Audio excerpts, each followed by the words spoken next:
Shwmai, Adam dwi a chroeso i ngardd i. Yn yr ardd mae yna lysiau a ffrwythau sy'n barod i'w cynaeafu, a dyna dwi am wneud heddi, felly dewch gyda fi.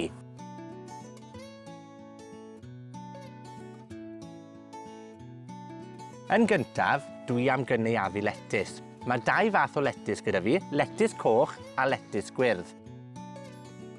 Ond dwi ddim am gynaeafu'r letys i gyd. Dwi ond yn mynd i gynaeafu'r dail, fel hyn.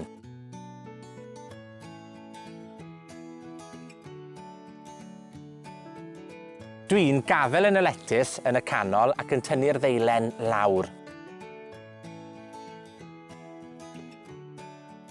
Dwi ddim yn tynnu'r deilen lan.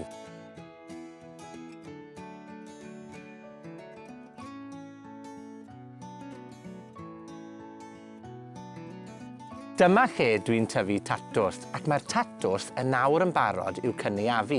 Dwi'n tyfu tatws mewn bwced, ac mae yna 2 ffordd o gynaeafu tatws.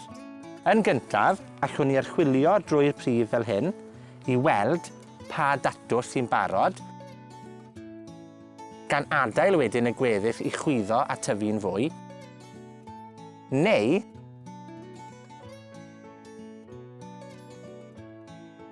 fy hoff ffordd fi o'i cynaeafu ydy archwys y cyfan mewn i wilber, fel hyn.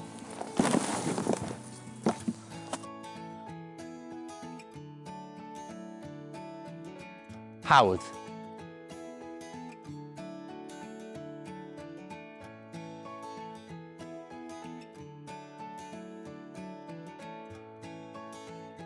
Ac yn olaf, cynaeafu'r mefus, fy hoff ffrwyth yn y byd i gyd. Ac yn wahanol i'r letys, pan 'yn ni'n cynaeafu'r mefus, 'yn ni'n tynnu'r ffrwyth lan ac nid tynnu'r ffrwyth lawr.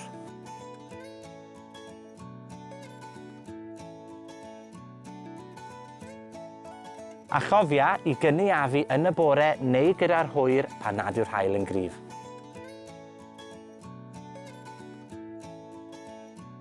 A dyna ni, letys, tatws a mefus wedi cynaeafu yn ffres o'r ardd. Cinio amdani.